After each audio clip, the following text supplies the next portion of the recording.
ମେଘମାଳାରେ ଶୀଘ୍ର ଆଗମନ କରିବାକୁ ଯାଉଥିବା ପ୍ରଭୁ ଯୀଶୁଖ୍ରୀଷ୍ଟଙ୍କ ପବିତ୍ର ଓ ବହୁମୂଲ୍ୟ ନାମରେ ନିର୍ମଳ ଖରା ୟୁଟ୍ୟୁବ୍ ଚ୍ୟାନେଲରେ ଆପଣ ସମସ୍ତଙ୍କୁ ସ୍ୱାଗତ କରେ। ପ୍ରତିଦିନ ପ୍ରତି ପ୍ରଭାତ ଆମମାନେ ନିର୍ମଳ ଖରା ୟୁଟ୍ୟୁବ୍ ଚ୍ୟାନେଲ ମାଧ୍ୟମରେ ନୂଆ ନୂଆ ପ୍ରସଙ୍ଗରେ ପ୍ରଭୁଙ୍କର ବାକ୍ୟ ଶୁଣିବାର ସୁଯୋଗ ପାଉଛୁ। ପରମେଶ୍ୱର ପ୍ରତି ପ୍ରଭାତରେ ତାଙ୍କର ପବିତ୍ର ବାକ୍ୟ ଦ୍ୱାରା ସେ ଆମମାନଙ୍କ ସହିତ କଥାବାର୍ତ୍ତା ହେଉଛନ୍ତି। ସେଥିପାଇଁ ସ୍ୱର୍ଗର ପରମେଶ୍ୱରଙ୍କୁ ହୃଦୟ ସହିତ ଧନ୍ୟବାଦ ଦିଏ। ତାହା ସହିତ ଆପଣ ସମସ୍ତଙ୍କୁ ମଧ୍ୟ ଧନ୍ୟବାଦ ଦିଏ ଯେ ଆପଣମାନେ ନିୟମିତ ଏହି ଚ୍ୟାନେଲ ଦ୍ୱାରା ପ୍ରସାରିତ ହେଉଥିବା କାର୍ଯ୍ୟକ୍ରମ ଗୁଡ଼ିକକୁ ଦେଖୁଛନ୍ତି।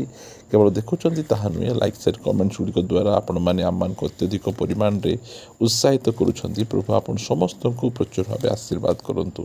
ଆସନ୍ତୁ ଆଜିର ପ୍ରସଙ୍ଗ ନିକଟକୁ ଯିବା। ଆଜିର ପ୍ରସଙ୍ଗଟି ଏହି ପ୍ରକାର ଅଟେ। ଆତ୍ମିକ ବ୍ୟକ୍ତି ଘୃଣା କରୁଥିବା 5ଟି ବିଷୟ। ଗୋଟିଏ ଆତ୍ମିକ ବ୍ୟକ୍ତି ଘୃଣା କରୁଥିବା 5ଟି ବିଷୟ କ'ଣ ଅଟେ? ପ୍ରଥମ ବିଷୟ ନର୍କ। ନର୍କକୁ ଗୋଟେ ଆତ୍ମିକ ବ୍ୟକ୍ତି ହୃଦୟ ସହିତ ଘୃଣା କରେ। କାହିଁକି ସେ ନର୍କକୁ ଘୃଣା କରେ? କାରଣ ନର୍କ ଆମ ନିମନ୍ତେ ତିଆରି କରାଯାଇ ନାହିଁ। ଗୋଟେ ମନୁଷ୍ୟ ଯାଉ ଆଉ ନରକର ଯନ୍ତ୍ରଣାରେ କଲବଲ ହୋଇ ଅନନ୍ତ କାଳ ଯାଏ କଷ୍ଟ ପାଉ, ଏଥିପାଇଁ ନରକକୁ ପରମେଶ୍ୱର ତିଆରି କରିନାହାନ୍ତି। ପ୍ରିୟମାନେ, ନରକ କାହା ପାଇଁ ତିଆରି କରିଛନ୍ତି?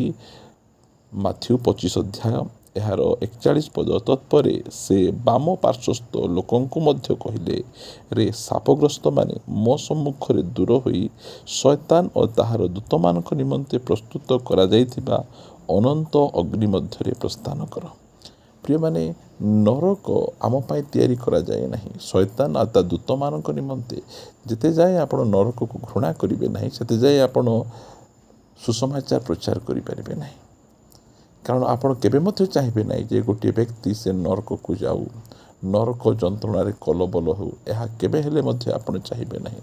ସେଥିପାଇଁ ଗୋଟିଏ ବ୍ୟକ୍ତି, ଗୋଟେ ଆତ୍ମିକ ବ୍ୟକ୍ତି ନରକକୁ ଘୃଣା କରୁଥିବାରୁ ସେ ହଜାତ୍ମାମାନଙ୍କ ନିକଟରେ ସୁସମାଚାର ପ୍ରଚାର କରେ। କାରଣ ତାର ଇଚ୍ଛା ଯେ କୌଣସି ବ୍ୟକ୍ତି ନରକକୁ ନ ଯାଆନ୍ତୁ।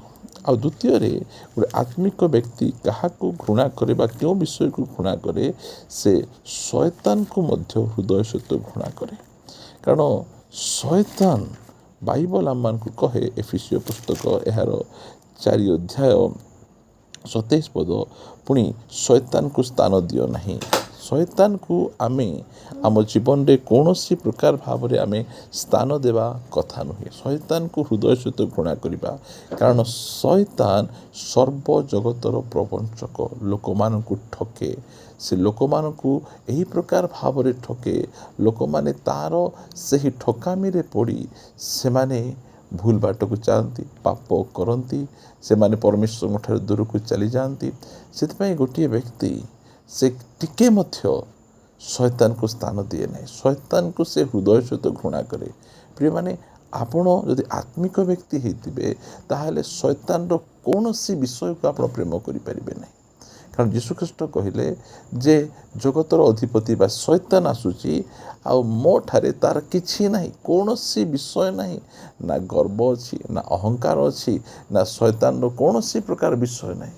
ଗୋଟିଏ ଆତ୍ମିକ ବ୍ୟକ୍ତି ଶୟତାନକୁ ସେ ହୃଦୟ ସହିତ ଘୃଣା କରେ। ସେ ଶୟତାନକୁ ସେ କେବେ ହେଲେ ମଧ୍ୟ ଚାହେଁ ନାହିଁ। ପ୍ରିୟମାନେ, ଗୋଟିଏ ଆତ୍ମିକ ବ୍ୟକ୍ତି ଆଉ କେଉଁ ବିଷୟକୁ ସେ ଘୃଣା କରେ?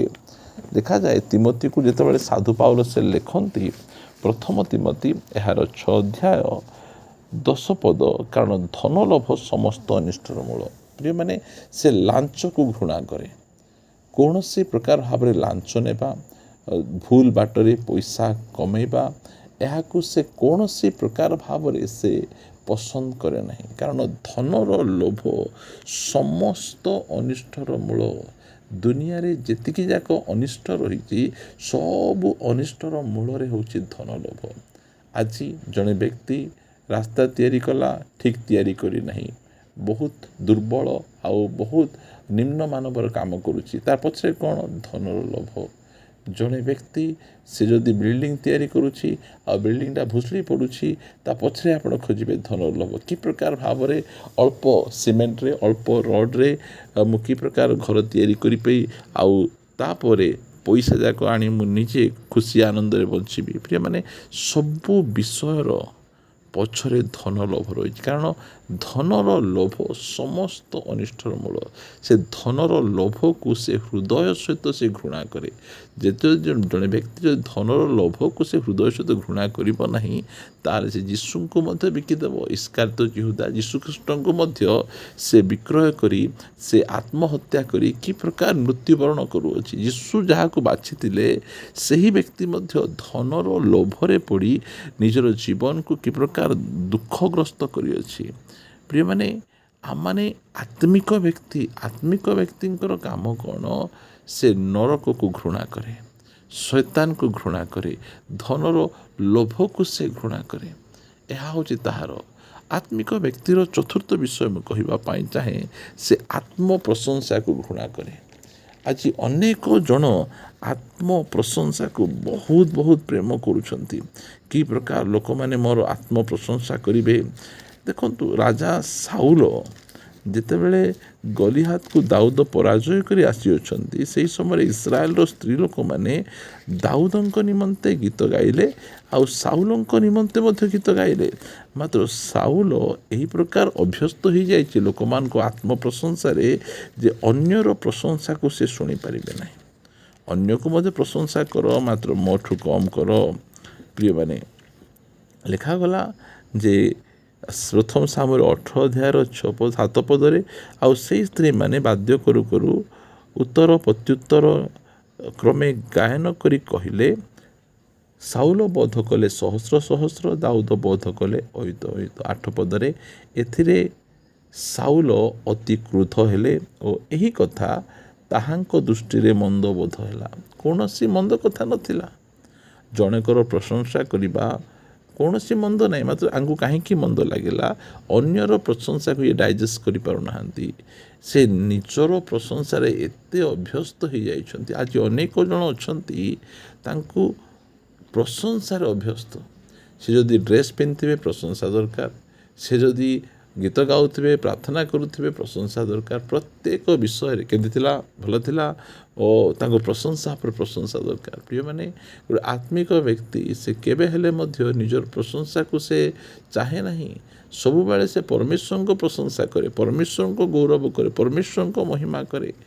ଏହିସବୁ ଗୁଡ଼ିକ ଆମେ ଜାଣିବା। ଗୋଟେ ଆତ୍ମିକ ବ୍ୟକ୍ତି ଯଦି ହେଇଛନ୍ତି, ତାହେଲେ ସେ ଏହି ପ୍ରକାର ଭାବରେ ଆତ୍ମପ୍ରଶଂସାକୁ ଘୃଣା କରେ।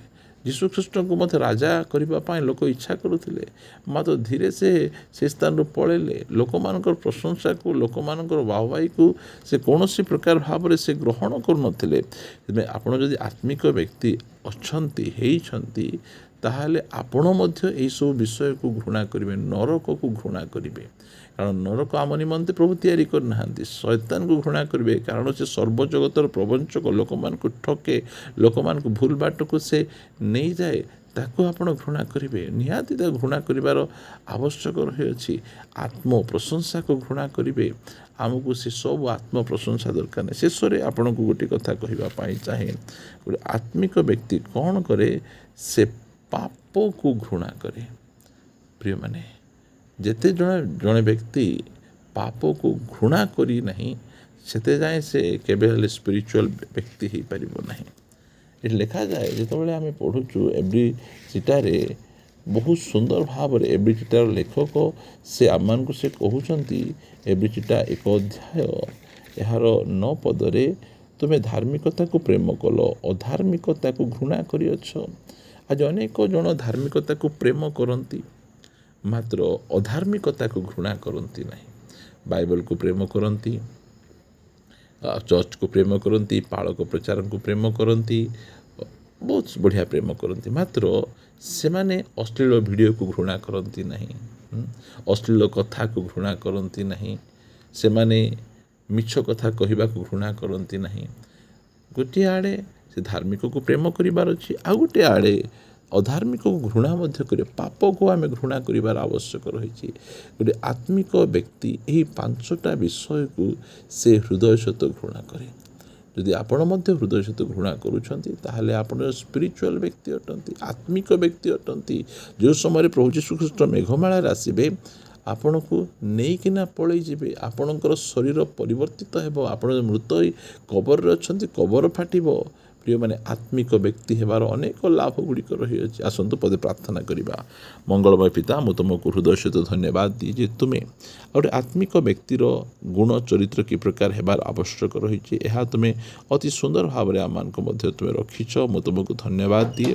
ଆଉ ଏହି ଗୁଣ ଚରିତ୍ର ଗୁଡ଼ିକ ଆମମାନଙ୍କ ଜୀବନରେ ସଦାସର୍ବଦା ଦେଖାଯାଉ, ଆଉ ଆମେ ଆତ୍ମୀୟ ହେଇ ଆମେ ଆଗକୁ ବଢ଼ିବୁ। ଆତ୍ମିକତା ଆମ ଜୀବନରେ ପ୍ରଭୁ ଉଛୁଳି ଉଠୁ, ଏହା ମୁଁ ପ୍ରାର୍ଥନା କରୁଛି। ପ୍ରଭୁ ଧନ୍ୟବାଦ ଦେଉଛି, ପ୍ରାର୍ଥନା ଶୁଣିଛ। ପ୍ରାର୍ଥନା ପ୍ରିୟ ପ୍ରଭୁ ଯୀଶୁ ନାମରେ ମାଗୁଛି, ଆମେନ୍ ଆମେନ୍। ପ୍ରେଜ୍ ଦ ଲର୍ଡ। ପ୍ରଭୁ ଆମ ସମସ୍ତଙ୍କୁ ପ୍ରଚୁର ଭାବେ ଆଶୀର୍ବାଦ କରନ୍ତୁ। ପ୍ରଭୁ ଅନୁଗ୍ରହ କଲେ ଆସନ୍ତା ଅଧ୍ୟାୟରେ ଆଉ ଗୋଟେ ପ୍ରସଙ୍ଗରେ ପରସ୍ପର ସହିତ ସାକ୍ଷାତ କରିବା ରହିବା। ନମସ୍କାର। Praise the Lord. God bless you.